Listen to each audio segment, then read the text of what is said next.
죄에서 구하시려 주 예수 십자가 지셨으니 기쁘게 부르세 할렐루야 나 구원 얻었네. 찬송하세 찬송하세 주님 나를 구하셨네. 찬송하세 찬송하세 주가 구원하셨네. 우리를 주께서 구했으니 이전에 행하던 악한 일과 추하고 더러운 모든 죄를 온전히 버렸네. 찬송하세 찬송하세 주님 나를 구하셨네. 찬송하세 찬송하세 주가 구원하셨네. 나 지금 죄에서 사함받아 거룩한 백성이 되었으니 이 육신 장막을 벗을 때도 겁날 것 없겠네. 찬송하세 찬송하세 주님 나를 구하셨네. 찬송하세 찬송하세 주가 구원하셨네. 우리가 이 세상 떠날 때에 예수의 손목을 굳게 잡고 영원히 즐거운 천국에서 주와 함께 살겠네. 찬송하세 찬송하세 주님 나를 구하셨네. 찬송하세 찬송하세 주가 구원하셨네.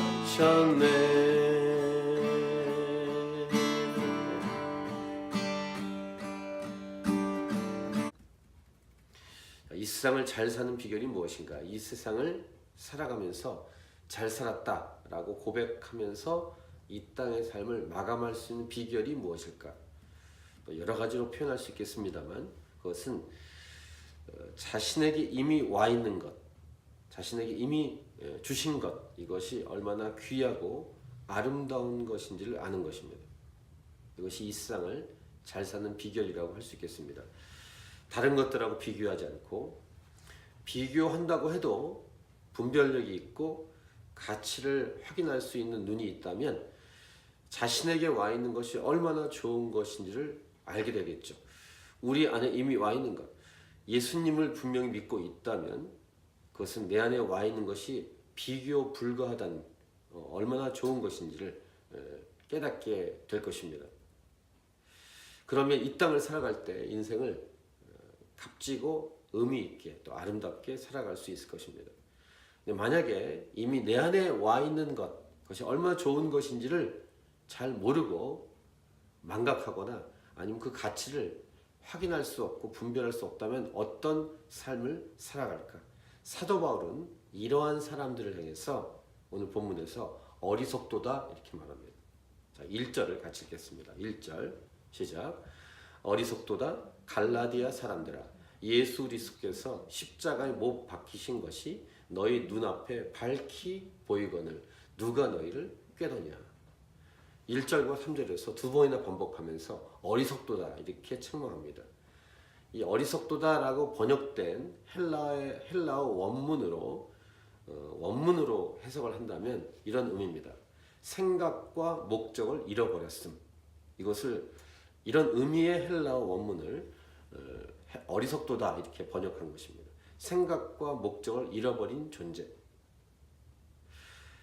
예수님 믿는다고 하면서 예수님께서 십자가에 못 박히신 것을 분명히 밝히 봤음에도 불구하고 어리석게 행동하려고 했던 갈라디아 교회에게 사도 바울이 이렇게 어리석도다라고 분명하게 책망을 하고 있습니다.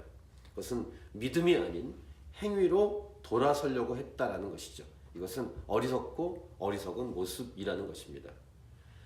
이렇게 어리석다고 말할 정도로 자신에게 이미 와 있는 것을 감사할 줄 모르고 좋아할 줄 모르는 그런 교회를 향해, 인생을 향해서 사도 바울이 이제 질문식의 말을 하는데, 이것이냐 아니면 이것이냐, 이런 스타일의 질문도 거기에 포함되어 있습니다.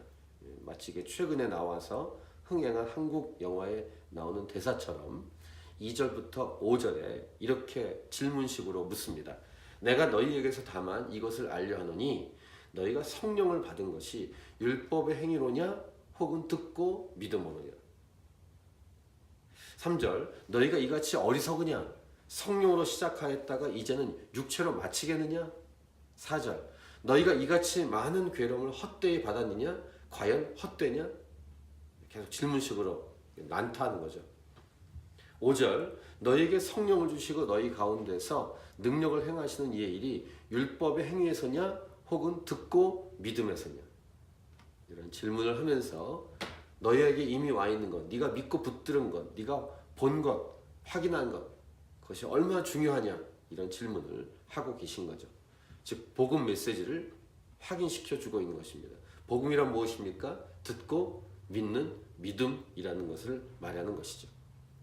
그 다음에 사도 바울은 이제 구약에 있는 말씀을 2번이나 인용하면서 복음 메시지, 듣고 믿는 믿음에 대해서 설명하고 정리해 줍니다. 자, 6절과 7절, 첫 번째 구약에 있는 말씀을 인용한 것인데요. 6절, 7절 같이 읽겠습니다. 시작. 아브라함이 하나님을 믿음에 그것을 그에게 의로 정하셨다 함과 같으니라. 그런즉 믿음으로 말미암은 자들은 아브라함의 자손인 줄 알지어다. 이렇게 첫 번째 정리는 창세기 15장 6절에 있는 말씀을 인용한 것입니다. 아브라함에게 하나님이 나타나셨죠. 하나님이 축복의 메시지를 주셨지만 아직 자식이 없습니다. 많은 자손들이 있을 것이라고 분명히 말씀하셨지만 아직 자식이 한 명도 없습니다. 그런 아브라함에게 두려워하지 말라, 이렇게 말씀하면서 주셨던 말씀들을 아브라함이 듣고 믿습니다. 우리가 주일날 이 본문을 이미 묵상을 했었죠. 밤하늘의 별을 가리키면서, 밖으로 끌고 와서 밤하늘의 별을 가리키면서 하나님이 이렇게 축복의 말씀을 쭉 주실 때 아브라함이 여호와를 믿으니 이를 그의 의로 여기셨다, 이렇게 기록을 한 내용이 오늘 인용한 창세기 15장 6절 말씀입니다. 아브라함 마음이 막 흔들리고 힘들어하고 두려워할 때 주셨던 하나님 말씀. 근데 그 아브라함이 하나님 말씀을 듣고 믿으니 이를 그의 의로 여기셨다, 이 말씀처럼 우리도 하나님 말씀을 듣고 이 복음 말씀을 듣고 믿을 때 아브라함과 같은 믿음의 대열에 포함되는 것이다, 이런 이야기를 사도 바울이 하는 것입니다. 7절 다시, 그런즉 믿음으로 말미암은 자들은 아브라함의 자손인 줄 알지어다, 이렇게 첫 번째로 정리해 주고 있습니다. 같은 믿음의 대열에 들어간 것이다. 두 번째, 사도 바울이 두 번째로 구약의 말씀을 인용합니다. 8절과 9절인데 먼저 8절을 같이 읽겠습니다. 시작. 또 하나님이 이방을 믿음으로 말미암아 의로 정하실 것을 성경이 미리 알고 먼저 아브라함에게 복음을 전하되 모든 이방인이 너로 말미암아 복을 받으리라 하였느니라. 창세기 12장 3절 말씀을 인용한 것입니다. 처음 아브라함이 부르심 받고 하나님 말씀을 들을 때 그 내용입니다. 너는 복의 통로이다. 너로 말미암아 복을 받을 것이다. 이런 내용을 아브라함이 들었습니다. 사도 바울이 이 내용을 얘기할 때 이렇게 눈에 띄는 이 표현이 있는데 8절 중반부 보시면 아브라함에게 복음을 전했다. 보통 신학적으로 선복음이라고 보통 말합니다. 예수님이 인간의 몸으로 오시기 전이지만 예수님은 분명히 태초부터 계신 분이십니다. 그런 의미에서 아브라함에게도 그 당시에 구약에 하나님이 복음을 전해 주신 것. 그러니까 복음은 신약에만 들어가 있는 것이 아니라 구약에도 동일하게 복음이 들어 있는 것입니다.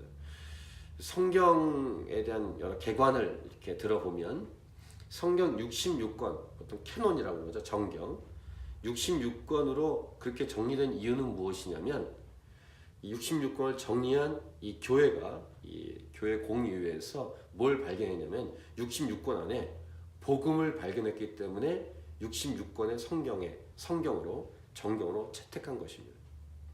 외경이라고 있습니다. 66권에 들어오지 못한 책들이 있습니다. 왜 못 들어왔는가?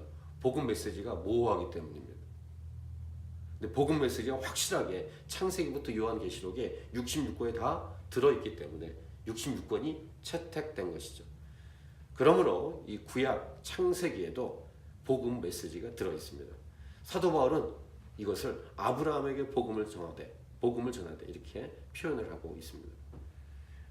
그러면 이제 우리에게 어떤 혜택이 있는가? 마지막 오늘 본문 9절 같이 읽겠습니다. 시작. 그러므로 믿음으로 말미암은 자는 믿음이 있는 아브라함과 함께 복을 받느니라. 아멘. 두 번째 무슨 말씀입니까? 그래서 예수 그리스도 안에 있으면 곧 하나님 말씀을 듣고 믿으면 우리도 아브라함과 함께 복을 받는 것이다. 이렇게 두 가지 메시지를 우리에게 주고 있습니다. 어리석도다 이렇게 말하면서 말씀을 시작한 사도 바울. 그래서 질문을 쭉 던진 다음에 구약에 있는 두 군데의 말씀을 인용해서 아브라함과 같은 믿음의 대열에 포함되어 있고 아브라함과 같이 복을 받는 자다.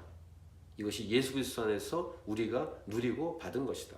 이렇게 분명하고 명료하게 사도 바울은 설명을 해주고 있습니다. 이런 복에 대해서 사도 바울이 에베소서에서 했던 내용입니다. 에베소서 1장 3절 찬송하리로다.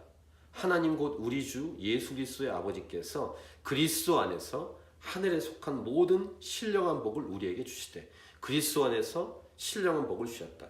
에베소서 1장 12절 이는 우리가 그리스도 안에서 전부터 바라던 그의 영광의 찬송이 되게 하려 하심이라. 그리스도 안에서 우리가 예수 믿는 자들이 하나님의 영광의 찬송이 된다라고 에베소서에서도 사도 바울이 말을 했죠. 이 복이 예수 믿은 저와 여러분 안에 이미 와 있습니다. 그리스도 예수 안에서 이미 와 있습니다. 예수님 안에 있으면 이 복이 이미 와 있는 것입니다. 내 안에 이미 와 있는 것이 얼마나 소중한지를 알면 우리는 이 땅을 가치 있게 아름답게 살 수 있습니다. 근데 내 안에 와 있는 것이 얼마나 소중한지 모르고 살아가면 이 갈라디아 교인들이 지금 책망받는 내용처럼 어리석게 다른 것을 엉뚱하게 기웃기웃거리게 될 것입니다.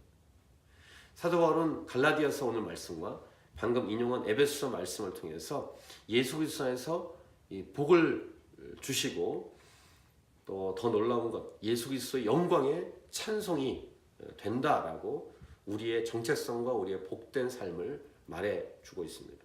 이미 와 있는 복을 믿고 깨닫는 복, 이 복이 여러분에게 넘치길 바라고 이 복은 이 세상의 어떤 것과도 비교할 수 없는 최고의 복입니다.